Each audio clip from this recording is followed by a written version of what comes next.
మీరు కూడా మార్గదర్శులే, అందరూ అధికారులు.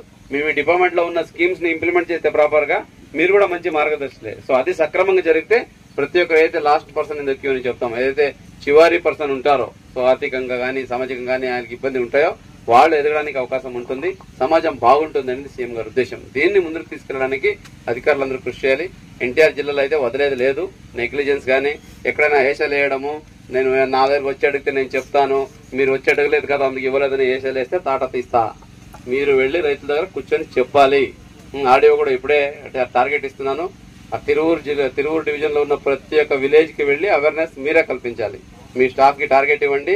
నేను మళ్ళీ ఇంకొకసారి ఏదో ఒక విలేజ్ ర్యాండమ్ గా వెళ్ళి ఒక రైతుని పిలిపించి అడుగుతాను, ఉపాధి హామీ గురించి, వస్తున్న ఉద్యాన పంటల గురించి ఏమేమి తెలుసు చెప్పండి అంటే ఆయన నాకు తెలియదంటే అక్కడ ఉన్న ఫీల్డ్ అసిస్టెంట్, అక్కడ ఉన్న టెక్నికల్ అసిస్టెంట్, అక్కడ ఉన్న ప్లాంటేషన్ మేనేజర్ సస్పెండ్ చేస్తా. ఓకే, తమాషా కాదు. మనం అందరూ ఒక యజ్ఞం చేస్తున్నాం. సమాజాన్ని ఇంప్రూవ్ చేయాలి, పేదరికాన్ని నిర్మూలించాలని పగలు రాత్రి సీఎం గారు అయితేనేంటి, ప్రభుత్వం అయితేనేంటి, మినిస్టర్ అయితేనేంటి, అధికారులందరూ మనం యజ్ఞం చేస్తున్నాం. ఈ యజ్ఞానికి ఎవరైనా భంగం కల్పించాలని ఆలోచించినా కూడా జాగ్రత్త, ఖబర్దార్. ప్రతి ఒక్కరికి రైతే ముందు మనకి ఇంపార్టెంట్. రైతుకు కావాల్సిన అన్ని రకాల సదుపాయాలు, ఆయనకు కావాల్సిన అవసరాలు, ఆయనకు కావాల్సిన ఇన్ఫర్మేషన్ ఇచ్చి ఆయన ముందుకు తీసుకెళ్లే బాధ్యత మన అందరి మీద ఉంది. దీనికి అందరూ సహకరించాలి. అలాగే